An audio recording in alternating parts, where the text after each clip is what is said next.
Dernière 48 heures de liberté pour l'ancien chef de l'État français Nicolas Sarkozy, avant la date ultime du mardi 21 octobre, jour où il sera placé en détention à la prison de la Santé. C'est à la tribune du dimanche que Nicolas Sarkozy est revenu sur son état d'esprit.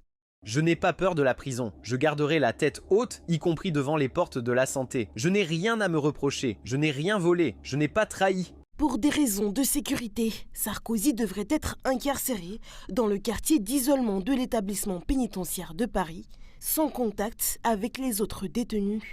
Un isolement durant lequel l'ex-chef de l'État français devrait se mettre à l'écriture d'un livre.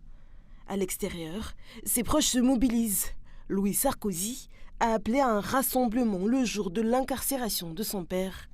Un geste symbolique qui n'a rien de politique, assure le fils de Nicolas Sarkozy. Soyons nombreux à venir exprimer notre soutien à Nicolas Sarkozy ce 21 octobre à 8h30. Depuis l'annonce par le parquet national financier de la date et des modalités de son incarcération, les derniers jours de liberté de Nicolas Sarkozy auraient surtout été rythmés par une série d'échanges avec différentes figures politiques.